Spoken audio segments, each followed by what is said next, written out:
Guys हम भी एक स्टूडेंट है एंड फिलहाल अभी के समय प्रोटेस्ट बहुत ज़्यादा हो रहा है। I mean CJP BJP and अभी के समय जो सबसे ज़्यादा टॉपिक ट्रेंड में चल रहा है वो है अपने एजुकेशन सिस्टम को बदलने का। एंड डेट्स हम सोचे कि ये सबसे बेस्ट मौका है इस वीडियो को बनाने के लिए।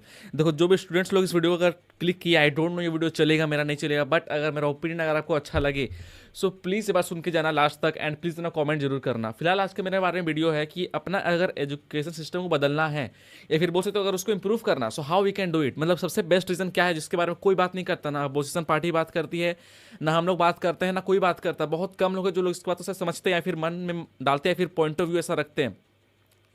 अगर सबसे पहले अगर आपको अपना एजुकेशन सिस्टम को बदलना है खास करके इंडिया में, तो सबसे फर्स्ट काम जो आपको करना होगा, सबसे इंपॉर्टेंट थिंग है वो है अपना रिजर्वेशन पॉलिसी को हटाना। देखो भले आप एस सी एस टी को हो, ओबीसी को हो, अगर आपको ये बात बुरा लगता है सुन के तो ये मानना पड़ेगा कि अगर आप अपने एजुकेशन सिस्टम को बदलना चाह रहे हो so you have to remove ये क्या बोलते हैं reservation policy based on the caste system. देखो रिजर्वेशन वैसे होना चाहिए, आई मीन रिजर्वेशन पॉलिसी होना चाहिए, बट इन बेसिस पे कि अगर आप किसी का विकलांग है, अगर कोई बहुत ही लो बैकग्राउंड के फैमिली मेम्बर्स हैं जिनका पैसा लिटरली बहुत कम है, उनको ज़रूरत है, उन लोग पढ़ाई बहुत मेहनत से कर रहे हैं, तो उनको रिजर्वेशन पॉलिसी मिलना चाहिए। बट अगर आप अगर एक एस सी एस टी है एंड एक जनरल है, वो भी पैसा उतना ही कमा रहा है जितना जनरल कमा रहा है, उसके बाद जो दो हाथ है दो पैर, वो भी उतना मेहनत, वो भी उतना मेहनत, बट वही एस सी वाला 50 नंबर में वो मतलब अच्छा स्कोर कर जाएगा एंड वही जनरल वाला मतलब 90 ला देगा, फिर भी कोई परसेंट चांस नहीं है कि वो उसको कॉलेज मिलेगा या नहीं मिलेगा। समझ रहे हो हम क्या बोल रहे हैं। तो अगर आपको एजुकेशन सिस्टम बेटर करना है तो सबसे पहला काम जो रिजर्वेशन पॉलिसी अगर आप डाले हुए हो कास्ट बेस पे, सो प्लीज़ उसको हटा दो। मतलब लिटरली बता रहे हैं, एज अ स्टूडेंट हमको बहुत खराब लगता है भाई कि वही मेरा फ्रेंड अगर एससी है, वो उसका इतना मार्क्स में इतना मिल रहा है, हमको में इतना ही मिल रहा है, क्यों मिल रहा है भाई, हमको ज़्यादा मेहनत क्यों करना पड़ रहा है, वो उसके पास भी उतना पैसा, मेरे पास उतना ही पैसा। समझ रहे हो। अगर आपको एजुकेशन सिस्टम को बदलना है तो अगर आप कंपैरिजन कर रहे हो इंडिया का एजुकेशन सिस्टम जापान से, अमेरिका से, चाइना से, किसी से भी, तो आई थिंक आपको सबसे पहला जो आपको लेना पड़ेगा स्टेप वो है इसी चीज़ को, रिजर्वेशन पॉलिसी को हटाओ। अगर आप जनरल तो आप ऑफकोर्स मेरे बात से सहमत रहोगे, बट अगर आप OBC and S C S T हो के भी अगर आप मेरे बातों से सहमत हो तो आई थिंक आप लिटरली आपका पीओवी बहुत बेटर है। एंड तब भी अगर आप ये काम करने के बाद अगर आप बोल रहे हो कि हमको एजुकेशन सिस्टम को बदलना है, दो बहुत अच्छा बात है। एंड आई रिस्पेक्ट डॉक्टर क्या बोलते हैं उसका, B R Ambedkar, sorry I respect B R Ambedkar. देखो जो बी आर अम्बेडकर ये रूल बनाए थे कि रिजर्वेशन पॉलिसी रहना चाहिए, तो ये भी कुछ दिनों के लिए था, मतलब कुछ लिमिटेड टाइम के लिए, बट इसको सरकार और आगे बढ़ाते चल गया। जो कि बी आर अम्बेडकर कभी ये नहीं बोलते कि इसको जीवन भर रखना, वो सिर्फ कुछ मंथ के लिए बनाए थे, कुछ ईयर्स के लिए। I don't know perfect exact date की कितने दिनों तक बनाए थे, बट हमको इतना जरूर पता है कि वो कुछ दिनों के लिए बनाए थे, हमेशा के लिए नहीं, हर हमेशा के लिए नहीं। बट जो सरकार आया उसको और बढ़ाता चल गया, बिकॉज अगर वो इस चीज़ को हटा दे तो उनका वोट खत्म हो जाएगा, वो सरकार पलट जाएगा। डेट्स वाई, बिकॉज इंडिया में सबसे ज़्यादा पॉपुलेशन है वो है S C and S T का, डेट्स वाई आज के समय में रिजर्वेशन पॉलिसी खत्म नहीं हो रहा।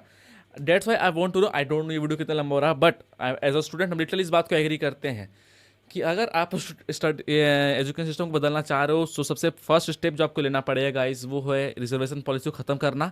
एंड अगर हम एक प्रैक्टिकल बात बोले, अगर ये सब इमेजिनेशन की दुनिया से बाहर निकल कर आपको कोई कुछ बात बोलें, लिटरली बता रहे हैं, अगर आपको प्रैक्टिकल बात बोले, भले वो सच है बट कड़वा है, बट यही सच है कि अगर हम आपको थोड़ा सा प्रैक्टिकल बात बताएं तो रियलिटी ये है कि इंडिया में एजुकेशन सिस्टम इस तरह कभी नहीं होने वाला।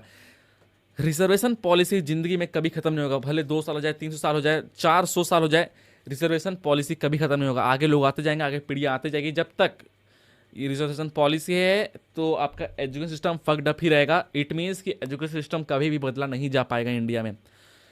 सच बता रहे, क्योंकि देखो भाई रिजर्वेशन पॉलिसी तो कभी खत्म होने वाला है नहीं। अगर हम प्रैक्टिकली इस बात को बोलें तो रिजर्वेशन पॉलिसी कभी भी खत्म नहीं होने वाला, कभी भी नहीं, कभी भी नहीं। एंड रिजर्वेशन पॉलिसी जब तक रहेगा एजुकेशन सिस्टम तब तक खराब ही रहेगा। इट मीन्स एजुकेशन सिस्टम कभी भी अच्छा नहीं होने वाला इंडिया में। तो अगर आपको एक बेटर एजुकेशन सिस्टम चाहिए लिटरली एज अ स्टूडेंट, तो भाई पढ़ाई लिखाई करके बाहर चल जाओ, विदेश में अपने बच्चों को अच्छा एजुकेशन सिस्टम दो, और कोई ऑप्शन आपके पास नहीं है। इंडिया में रिजर्वेशन पॉलिसी खत्म नहीं होने वाला, बिकॉज देखो जापान हो गया, अमेरिका हो गया, चाइना हो गया, यहाँ पे कभी भी रिजर्वेशन पॉलिसी वहाँ नहीं होता, बट इंडिया में रिजर्वेशन पॉलिसी होता है। बिकॉज यहाँ पे भाई S C S T caste basis पे मुस्लिम, हिंदू, सिख, ईसाई सब एक सब चलता है। डेट्स वाई यहाँ पे उतना एजुकेशन सिस्टम बेटर नहीं है, फिर बोल सकते उतना इन्हेंस नहीं है। तो अगर आप कभी भी एज अ मन में आता है कि हमको एजुकेशन सिस्टम को बेटर करना है, सबसे फर्स्ट स्टेप जो आपको लेना पड़ेगा वो होगा रिजर्वेशन पॉलिसी को हटाना। अगर आप ये करने के लायक हो या फिर इसके बारे में अगर कहीं बात होता है, प्रोटेस्ट होता, लिटरली हम लोग को एजुकेशन सिस्टम बहुत बेटर हो जाएगा, बहुत बेटर, जो कि आप सोच भी नहीं सकते हो। बट आई डोंट नो ये होगा नहीं होगा। आई एम 99.9% श्योर कि ये कभी भी नहीं होने वाला, या फिर बोल सकते आई एम 100% श्योर कि ये कभी भी नहीं होने वाला। आई होप आप समझ रहे हो हम क्या बोल रहे हैं, मेरा पॉइंट ऑफ व्यू क्या हो। अगर आप लोग यहाँ तक पहुंचे हो, आई थिंक यहाँ तक कोई भी नहीं पहुंचा होगा, बट अगर एक भी बंदे तक पहुंचा है सो प्लीज़ हमको कमेंट करके बताना कि जो हम पीओवी बोल रहे हैं क्या वो सच है या फिर सही है या फिर नहीं। प्लीज़ कमेंट में down. Thank you so much for watching. अगर आपका पीओवी मेरा पीओवी से मिल रहा है सो प्लीज़ कमेंट करना यार, प्लीज़ एक कमेंट।